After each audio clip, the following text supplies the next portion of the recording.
Hello students, you are most welcome in chemistry classes by DK Jha. Today we are going to discuss about physical chemistry. In physical chemistry we are going to discuss about mole concept with complete perspective for NEET examinations and IIT JEE examination. In the last video lecture we have had discussed already some of the things related with concentration, that is molarity, molality, normality. Today we are going to discuss about mole fraction, percentage, mass percentage, volume percentage, parts per million, parts per billion with complete perspective for competitive examination. Let us start right now.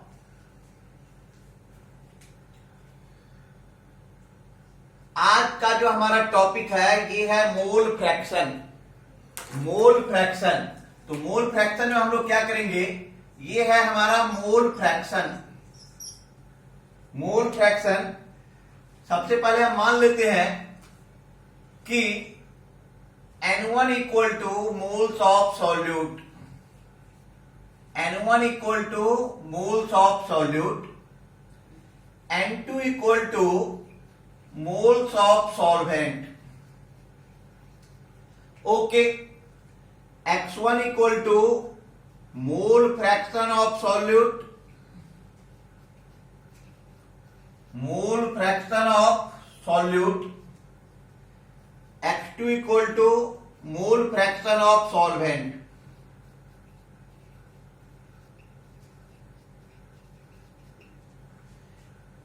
As we know that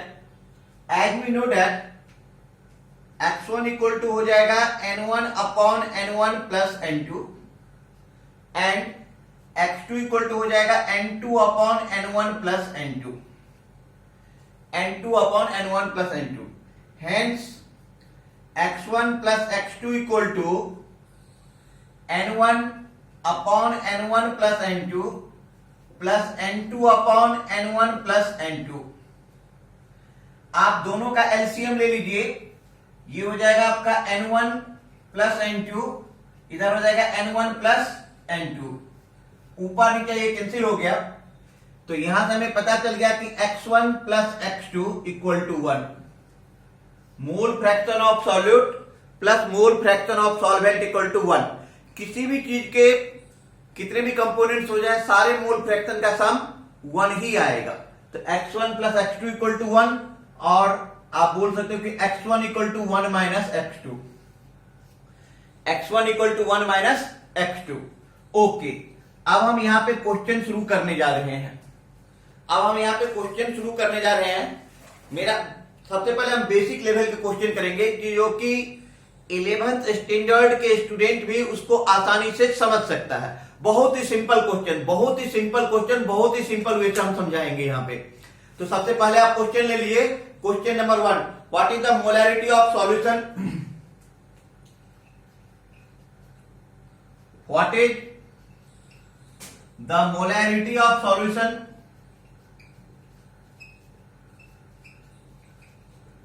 What is the molarity of solution containing 10 gram of NaOH in 500 milliliter of solution? In 500 milliliter of solution. Question क्या कह रहा है कि NaOH 10 ग्राम है, volume 500 millilitre है, तो आप molarity निकालिए. मोलैरिटी इक्वल टू क्या होता है, बहुत ही सिंपल वे में समझो. मोलैरिटी इक्वल टू क्या होता है, number of moles by volume in litre, number of moles by volume in litre. तो सबसे पहले हम नंबर ऑफ मोल्स निकाल लेते हैं. Number of moles of NaOH, it will be equal to given mass upon molecular mass. NaOH के लिए molecular mass कितना है, 40. ये कट गया, ये हो गया आपका 0.25. Molarity equal to number of moles, तो 0.25 अपॉन वॉल्यूम इन लीटर. तो वॉल्यूम है आपका 500 divided by 1000, 500 divided by 1000. So it will be equal to 0.25 into 1000 upon 500. ये कैंसिल हो गया 2 टाइम्स में, ये हो गया आपका 0.5. तो मोलैरिटी जो इस सॉल्यूशन का आ रहा है वो आ रहा है 0.5। कितना आ रहा है? 0.5। नोट करें आप कॉपी पे।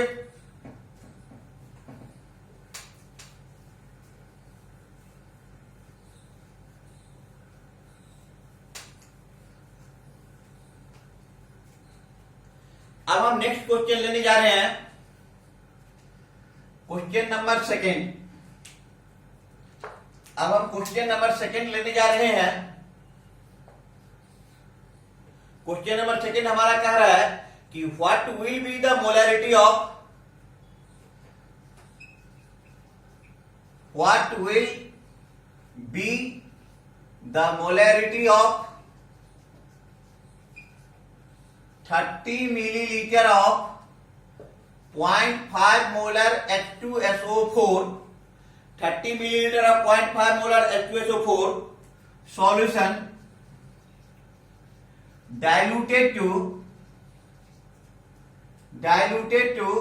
500 मिलीलीटर। कह रहा है कि एक H2SO4 का सॉल्यूशन है जिसमें वॉल्यूम कितना है 30 मिलीलीटर और मोलैरिटी कितना है 0.5। अब उस वॉल्यूम में और भी वाटर ऐड करके उसको बना दिया गया 500 मिलीलीटर। पहले 30 मिलीलीटर था, पानी डाला डाला डाला डाला, पानी डालते डालते 30 मिलीलीटर को कर दिया गया 500 millilitre.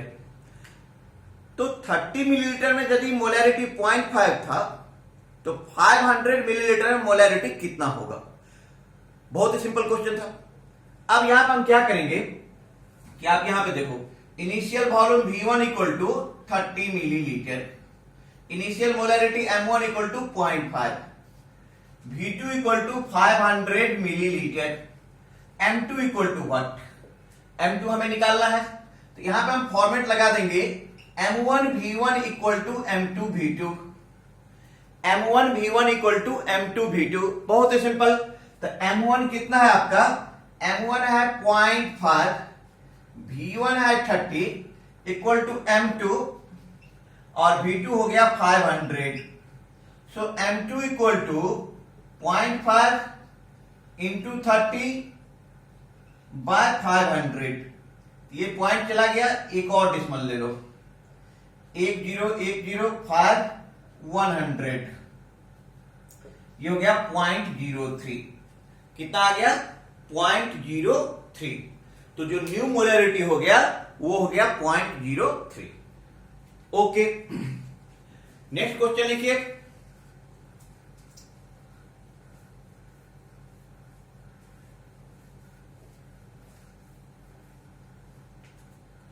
Question number third, how many Na plus ions are present in, how many Na plus ions are present in, how many Na plus ions are present in 100 milliliter of 0.25 molar of NaCl solution, 100 milliliter of 0.25 molar of NaCl solution। सोचो कैसे बनेगा? How many Na plus ions are present, Na plus ions के बारे में पूछ रहा है, तो सबसे पहले आप मोल निकाल लो। मोलैरिटी इक्वल टू क्या होता है? मोलैरिटी इक्वल टू होता है mole upon volume in litre. Molarity equal to होता है mole upon volume in litre. Okay, molarity है 0.25, मोल निकालना है, वॉल्यूम है 100 अपॉन 1000 लीटर में। हेंस मोल इक्वल टू हो जाएगा 0.25 इंटू 1000 अब बाय 100, ये कट गया, ये हो गया 2.5 मोल। कितना आ गया मोल? 0.25। कितना आ गया मोल? 0.25। अच्छा, अब आप NaCl को ले लीजिए। NaCl का जो ब्रेकअप हो जाएगा ये हो जाएगा Na positive plus Cl negative. NaCl का जो ब्रेकअप हो जाएगा वो हो जाएगा Na positive plus Cl negative, Na positive plus Cl negative.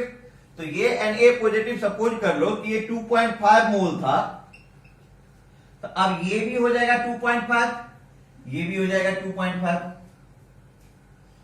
तो number of Na plus ions equal to number of mole,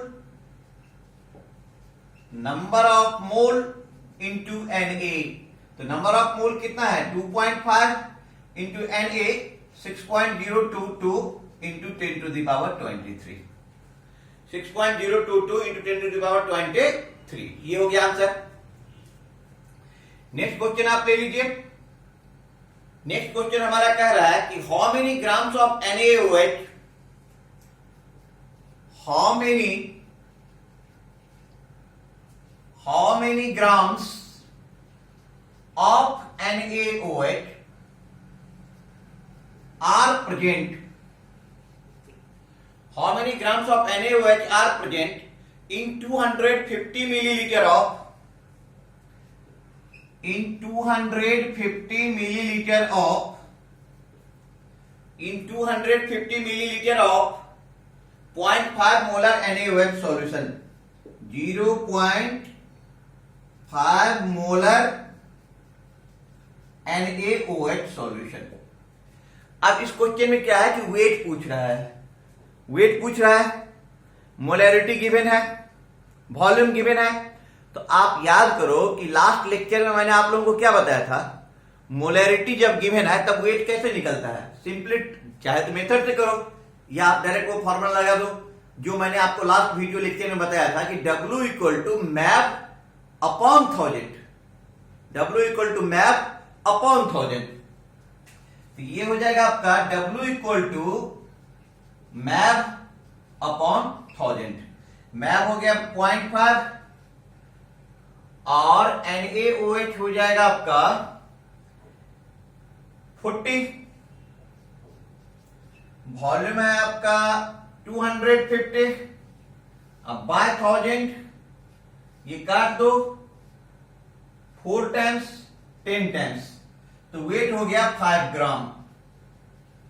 wait जो यहां पे आ रहा है वो आ रहा है 5 ग्राम। नोट कर लें आप कॉपी पे, वेट आ रहा है 5 ग्राम। अब हम बात करने जा रहे हैं परसेंट कंसंट्रेशन का, परसेंटेज कंसंट्रेशन के बारे में अब हम बात करने जा रहे हैं। मान लो आप कि सॉल्यूट है उसका वेट W1 ग्राम है, मोलर मास M1 है। सॉल्वेंट है उसका वेट W2 ग्राम है, मोलर मास M2 है। जो सॉल्यूशन है उसका वॉल्यूम मान लो V मिलीलीटर है और डेंसिटी D ग्राम पर मिलीलीटर है। तो जब IIT और नीट में क्वेश्चन पूछेगा तो हम कैसे करेंगे, तो हम स्टार्ट कर रहे हैं यहां से इस पॉइंट से। पहले आप लिखो in a solution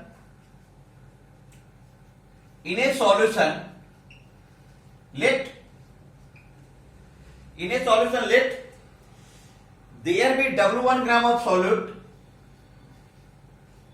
there be W1 gram of solute,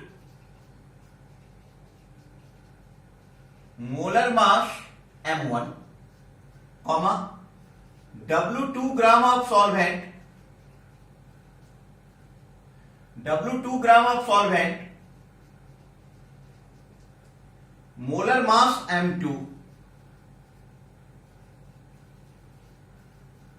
molar mass M2, molar mass M2, V milliliter of solution, V milliliter of solution of density, V milliliter of solution of density D gram per milliliter, V milliliter of solution of density D gram per milliliter। Okay, there are following types of concentration, there are following types of concentration that used to denote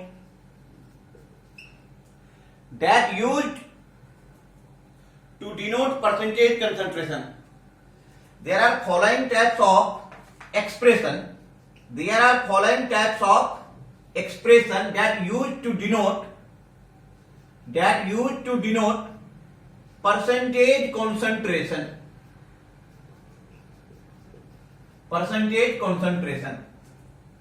कैसे करेंगे हम इन सारी बातों को, तो इस पे आप लोग ध्यान दीजिए। सबसे पहले जैसे मास परसेंट निकालते हैं, मास परसेंट, तो मास परसेंट कैसे निकालेंगे?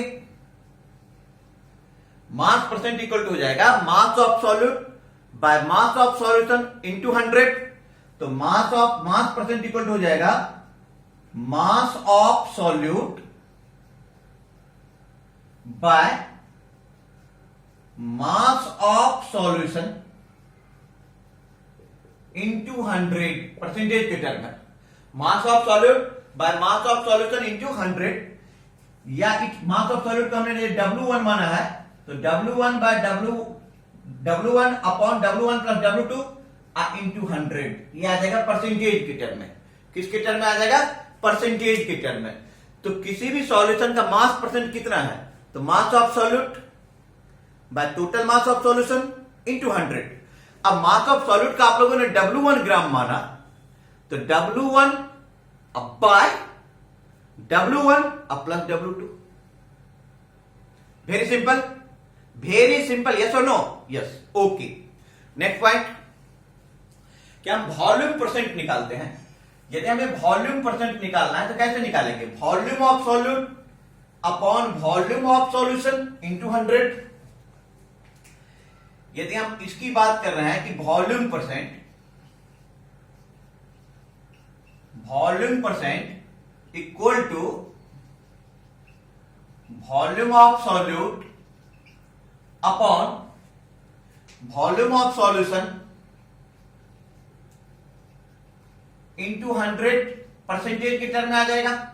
मान लो वॉल्यूम ऑफ सॉल्यूट को स्मॉल v मान लो, वॉल्यूम ऑफ सॉल्यूट को आप स्मॉल v मान लो, और वॉल्यूम ऑफ सॉल्यूशन को हमने कैपिटल V माना है, तो small v upon capital V into 100 percentage के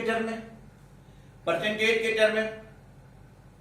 यदि आपको मास अपॉन वॉल्यूम परसेंट निकालना है, मास अपॉन वॉल्यूम परसेंट निकालना है, इसको हम कैसे निकालेंगे? Mass of solute by volume of solution into 100। Mass of solute by volume of solution into 100। तो mass by volume percent equal to ये हो जाएगा आपका mass of solute by volume of solution into 100 percentage के term में, into 100। इसका मतलब हो गया मास ऑफ सॉल्यूट को हमने कितना माना है? W। मास ऑफ सॉल्यूट को हमने कितना माना है? W। वॉल्यूम ऑफ सॉल्यूशन हमारा क्या है? V। तो it will be equal to W upon V into 100, ये परसेंटेज के टर्म में आ जाएगा। आप यहां पे गौर करके देखने वाली बात है कि हमने मास परसेंट लिया या वॉल्यूम परसेंट लिया या मास बाय वॉल्यूम परसेंट लिया, डिनोमिनेटर हमेशा सॉल्यूशन है और न्यूमेरेटर हमेशा सॉल्यूट है। ओके, अब हम बात कर रहे हैं पार्ट्स पर मिलियन, पार्ट्स पर बिलियन, पार्ट्स पर 1000।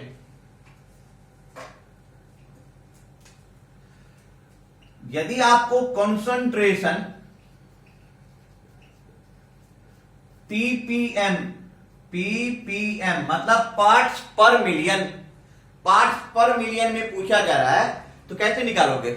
मिलियन में ऊपर में मास ऑफ सॉल्यूट ले लो, नीचे में आप मास ऑफ सॉल्यूशन ले लो इंटू 10⁶।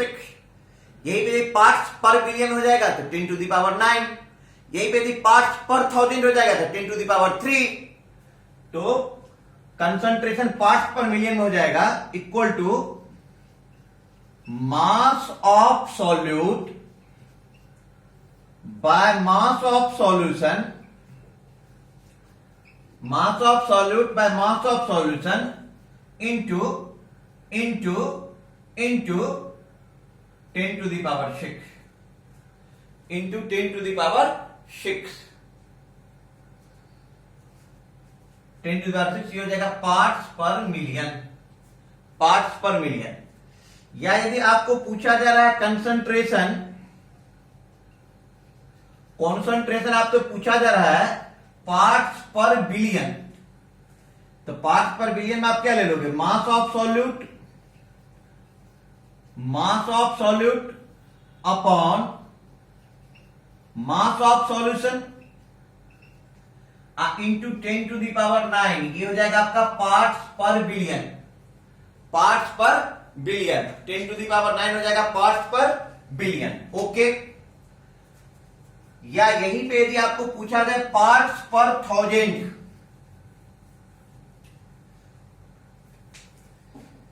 यदि आपको पूछा जाए पार्ट्स पर 1000, मान लो आपको कंसंट्रेशन निकालना है और ये निकालना है आपको पार्ट्स पर 1000 में, तो it will be equal to mass of solute by mass of solution into 10 to the power 3। ये आ जाएगा पार्ट्स पर 1000 में, ये आ जाएगा हमारा पार्ट्स पर 1000 में। ओके, पार्ट्स पर 1000 में आ गया, लिखे आप पार्ट्स पर 1000 में।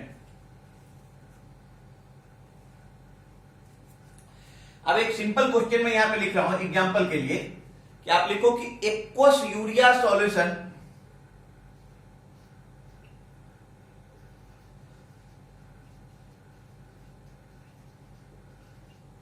aqueous urea solution is 20% by mass of solution, is 20%